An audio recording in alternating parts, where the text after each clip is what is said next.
But Sterling does a great job of keeping his top 5 list up to date. And he just got back from South Africa, inspecting a technology over there that might be released, he said, in early March. So it literally could be in the next few weeks. A very exciting technology that could be coming to market right away. There's another one people are hearing about, the Rossi ECAT device, which is a cold fusion device that seems to be holding a lot of promise. I haven't heard anything for a few weeks now, but I'm watching that one pretty closely. John Bedini has got amazing magnetic motors and radiant energy devices, and I know that he could come out with over unity devices if he was allowed to, and because he had them many years ago. Currently, he doesn't market any over unity devices because he was told he couldn't. But keep an eye on PESWiki, and that'll keep you up to date on what's surfacing in the public domain. That's PES Wiki, correct? Yes. Yeah. Okay. Yeah, and also we do updates at thrivemovement.com, and there's a lot that you can check out there under the whole free energy solutions. Yeah, and then in relation to the scientific dictatorship, I think this is a really key point as well, because first of all, technology can really help raise our lifestyle. Technologies like the computers and networks that we're speaking over right now is helping us get informed and get organized like never before. But on the other hand, the technology itself is never going to develop our consciousness for us. It's not going to, we can't turn management of humanity over to computers or to any organization. I think that your point is really critical, because as we go forward, we're absolutely convinced that unless it's on the basis of honoring the sovereignty of every single individual equally, then we're not going to make it, even as a species, because as soon as the seeds of tyranny are sown by giving a few people a monopoly over force and monopoly over money, it leads to tyranny every time. And now with the weaponry that is available, even if we could muster even a violent revolution, I'm not suggesting it, but if it came to that in our own self-defense, it would be disastrous for the planet right now. So to the degree to which we can emerge healthy systems now based on the freedom of each individual and the communication systems that we've got now, I think we've got a really good shot, but we can't turn it over to some sort of elite scientific dictatorship, right, as you say. Right. Yeah, and I don't want to leave this planet.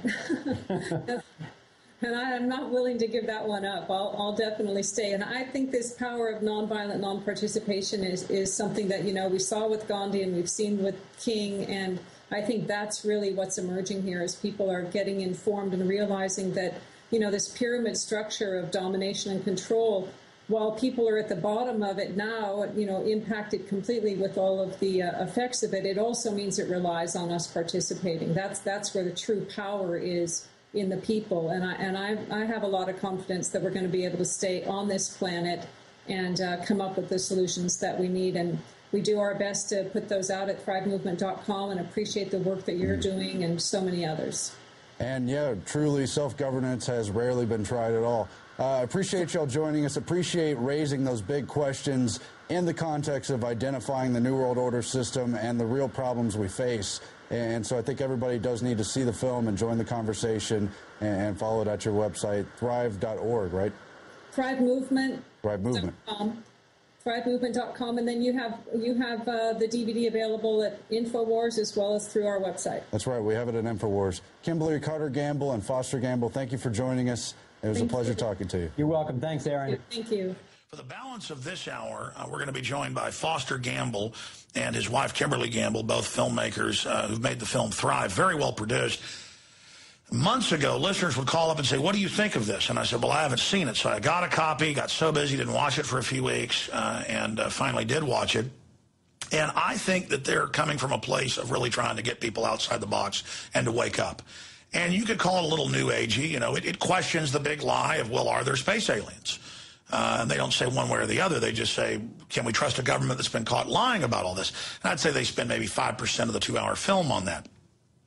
Then they get into the plans to reduce population, the the cancer increasing, really hardcore things. They get into individualism, how that's going to empower people. And that's seen by the liberals that see it, because it's kind of tailored for classical, liberals out there. That's what's really shocking to them. For us that are constitutionalists, it's like, well, that's not shocking. So the film really, I would say, is tailored for kind of mainline liberals that are well-meaning people and don't understand from kind of an Alex Jones or Ron Paul perspective why liberty is so important. And it gets into alternative energies that have been suppressed and, the fact that is going on. I mean, it's really a revolutionary film. Now, obviously, some of it I don't 100% endorse or believe in, but I think it's really good to get people thinking. And it's a good way to break the ice. And to get conservatives to kind of understand a kind of libertarian liberal perspective and to also wake up mainline liberals. So that's why I made the decision to carry the film Thrive. It's now available at Infowars.com. It's also available on their site. Films like Zeitgeist, the first one came out, and of course I wasn't involved in it. I wasn't asked to be involved. They used a lot of my material. People got mad at me because it's really an anti-Christian, anti-religion film at first. Then it gets into the Federal Reserve, the New World Order. So I agree with 2/3 of the first Zeitgeist. 1/3 of it is attacking people that have faith or a spiritual consciousness. Thrive doesn't do that. So I like it a lot more because I've had spiritual experiences. I have a relationship with my Creator. I don't judge others that are in other religions and have had their experiences. I know that something's going on out there. And so it gets a little bit into that, too. So it's really about expanding your awareness. And I think overall it's a wholesome film, and I think the filmmakers are in the right direction. I kind of half-cocked when people were calling and talking about it, said, Foster, gamble, the gambles, that's New World Order.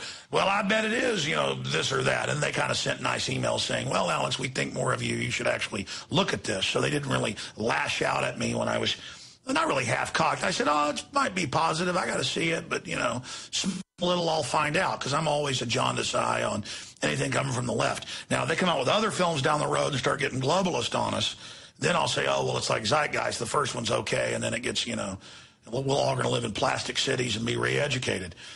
But enough of me. They're with us for just the next 45 minutes till the end of the hour, and I appreciate the gambles coming on. Foster, Kimberly, tell us about your awakening, and then I want to get into the free energy, how you woke up to 9/11, inside job, false flags, just the full spectrum you're covering, because this film is really waking up kind of mainline liberals out there that we're unable to reach, and I think it's valuable for that reason. Good to have you with us. Thank you. It's great to be on here with you, Alex. Speaking for myself, it was really when I left college and started to go out into the world and realized that we were invading Cambodia for no good reason that I could understand, and we were destroying a lot of the environment without people being prosecuted, and we were at the risk of nuclear holocaust. I came to the realization that maybe the so-called adults in charge don't really know what they're doing, or at least they don't have our best interests in mind. So I started going after the question, what is in the way of our thriving? And the best way I knew to do it at the time was through science and through consciousness. I thought it was just a function of worldview, and then we just needed to become more awake and so forth. And then along the lines of my research, I started getting more into following the money. And into the notion that maybe this agenda was actually somebody's intentional plan to benefit a few at the expense of the rest of us. And that's where really you became one of my major teachers. You've been a hero for me and a whole lot of my friends and my team for the last 12, 15 years. And the reliability of your predictions, not only your information, but your predictions, just kept you as one of my primary news feeds every day. So with people like you and David Icke and Jim Marrs and others who just kept tying the different pieces together in a way that made so much more sense to me than what I was getting from the corporate media, that I just really went down that rabbit hole, and thank goodness I did. Well, you've made a great film. And go ahead, Kimberly. I just wanted to say that for me, it was really important to do a lot of my own research because the story made more sense that you were telling. But one of the things that I did was we hired an independent fact checker to corroborate everything as we were putting it together for the movie. And it was one of the ways we could find out whose information really was most accurate. And I have to say, the information that we got from you and the films that you were putting out always came back corroborated. So you became a really important source for me too. And I consider us real allies in this, because I know my intention in making Thrive was to create a tool so that the people who are already aware of what's going on would have something to be able to share with people who have been more resistant. So thanks. Well, thank you. I think it's very effective because it covers a wide spectrum of what people are questioning, and it just basically discusses alternative paths to what we're going down, because we know the path we're going down is pure madness. Even though the controllers think they have a method, it's really a blind spot, and I think the elite are going to destroy themselves. I mean, undoubtedly the direction we're going is destructive. Let's start breaking down the film Thrive itself. I mean, do you agree with my perspective that this is something I see that's really going to be good for waking up people on the traditional left that kind of hear a gruff, wild libertarian and kind of get turned off? Well, we've certainly been in that conversation a lot. We didn't specifically make it for that audience, but we did have a strong intention to bridge together lots of different fractions, from the left and from the right, from science and consciousness, from liberty and justice, from energy to UFOs.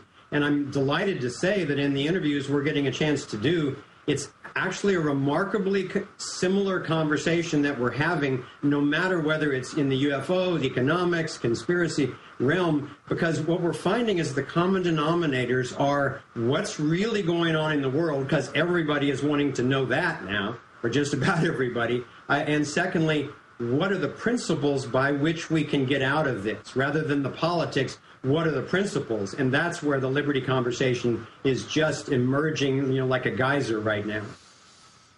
Well, it is. It's spreading like the white blood cells countering the virus or the infection. And undoubtedly, I mean, everyone knows just internally, it's a basic truth. There is a major shift happening. The old order is panicking. It's not really a new world order. It's an old order. And all of this tyranny we're seeing coming to the surface is an attempt to suppress the awakening we're seeing. I don't really get people saying, oh, you're full of it anymore like I used to. Right. They just say, okay, what are you going to do? So I think it's more about giving solutions, and that's what you're doing. Is that what you're saying? That's exactly what we're doing. People like you and David Icke have done such a masterful job of being the Paul Reveres for people, letting people know that there's something really heavy coming down if we don't do something about it. So we've been able to stand on the shoulders of that kind of work, and then take the time in our documentary to stitch together so many dots into the 2 hours, but really then to guide people to the solution section. And we thought we were going to have to spend 6 months to a year just arguing about whether the Federal Reserve was federal or whether or not there's some kind of intentional conspiracy. But it's not that way at all. People are going, okay, all right, we get it. Even if we didn't before, now we're getting it. And what can we do about it? And I'm happy to say that there are already, just in 3 months, there are hundreds of self-creating, Thrive-inspired solutions groups now meeting in cities, states, and countries all over the world, taking this film and using some of the solutions suggestions that we suggest and dividing by sectors. So some people take on the governance, others are justice, others are media, others are education or environment, and then using an organizational model that we're offering to try to coordinate their actions not only locally, but nationally and also globally. Well, that's what really worries the system, is people getting past the left-right paradigm and all these labels and really realizing, hey, we're all in this together. We better take control of the system away from these crazies and start reversing things, or we don't have any future. And I think it's because the danger is so great. Everybody instinctively, or in their gut, their spirit, whatever you want to call it, knows we're 2 minutes to midnight.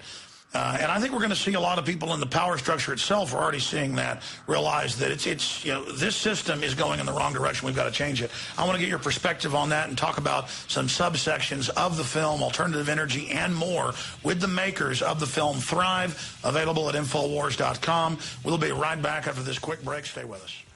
I'll be frank, I don't fear the Reaper. I'm not in a hurry to die, but I do fear democide, government killing populations, humanity's genetics being damaged by all the toxic waste and manipulation and GMO. Our DNA is changing. We are mutating for the worse. The heavy metals, all of it. I do fear for future generations because I know I'm